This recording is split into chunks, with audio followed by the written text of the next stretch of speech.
तो आपके देश के अंदर तो इतना वातावरण गंदा कर दिया गया कि एक गरीब रेहड़ी पटरी वाले को भी रेहड़ी पटरी चलाना मुश्किल हो गया, क्योंकि वो मुस्लिम है। It was too little and too late, यानी बहुत थोड़ा और बहुत देर से।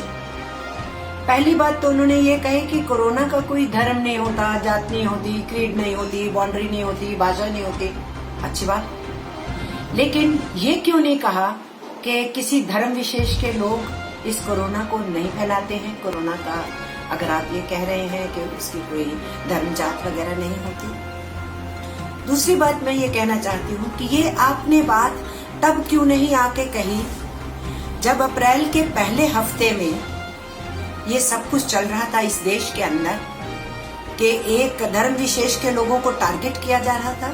ये वातावरण बनाया जा रहा था कि जैसे इस पूरी बीमारी को मुस्लिम्स फैला रहे हैं, किसी एक जमात की गलती को पूरी कौम के ऊपर थोपा जा रहा था। तब आप क्यों नहीं आए? और जब ये जहर फैलाया जा रहा था उसके बाद भी तो आप टीवी मीडिया पे आए थे देश को संबोधन करने के लिए। आप उस दिन भी खामोश रहे। आपने उस समय कोई संज्ञान नहीं लिया। कर कौन रहा था? आप जानते नहीं है क्या कौन कर रहा था? आपकी ही पार्टी के कुछ नेता लोग उसमें शामिल थे, आपके इलेक्टेड रिप्रेजेंटेटिव्स उसमें शामिल थे।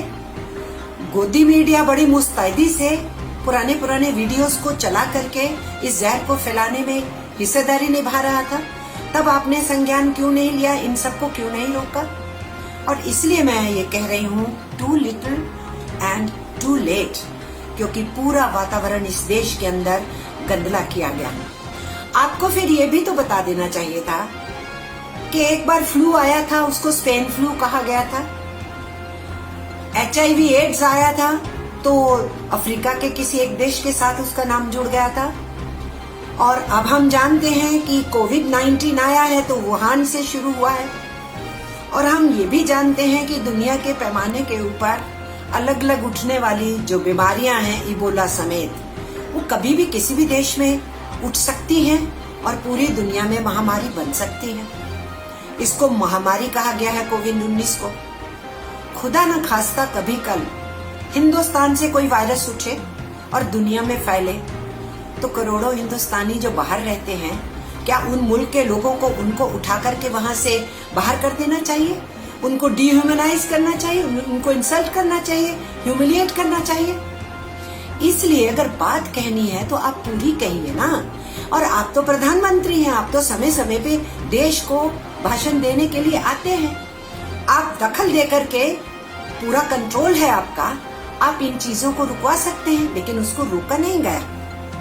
मैं ये भी नहीं मानती कि आपको मालूम नहीं था कि ऐसे प्रचार प्रसार हो रहे थे। मैं कैसे मानूं कि आपके होम मिनिस्टर को नहीं मालूम या आपको नहीं मालूम? ये मैं इसलिए नहीं मान सकती हूँ कि जो आपकी नीतियों पे एक शब्द बोलते हैं, क्रिटिसाइज करते हैं, उसमें सुधार लाने की गुंजाइश कहते हुए कुछ सुझाव देते हैं, उनके बारे में तो बहुत जल्दी पता लग जाता है।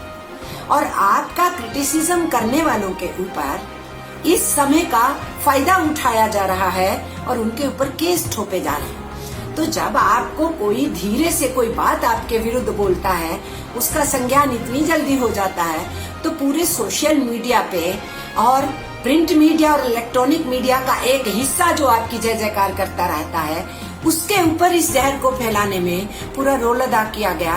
तो प्रधानमंत्री आप तब क्यों नहीं एक्ट किए? आपको इतने दिन क्यों लग गए?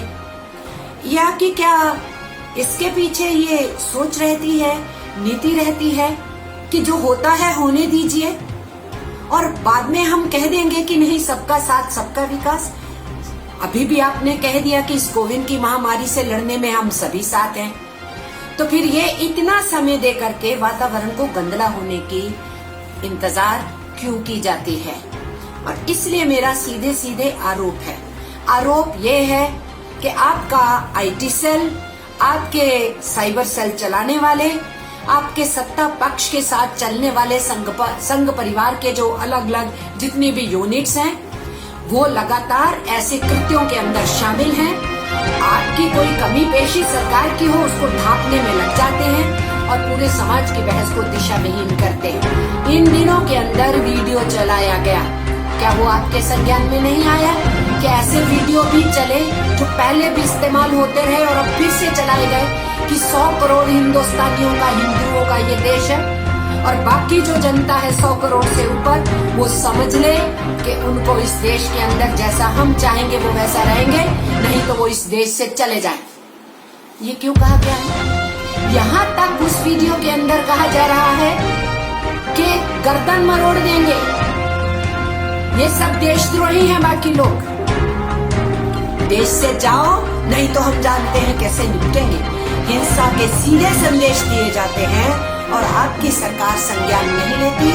मैंने सुना है कि आपको फिर से मन की बात करने के लिए आ रहे हैं। मेरा आपसे आग्रह रहेगा कि आप सीधे बोलिए कि एक्शन होगा, आप कहिए कि एक्शन होना चाहिए, आप कहिए कि संज्ञान लिया जाएगा, आप कहिए कि उनको जेलों में भेजा जाएगा जो हिंदुस्तान के संविधान की धज्जियां उड़ाते हैं, जो नफरत फैलाते हैं, जो हमले बोलते हैं।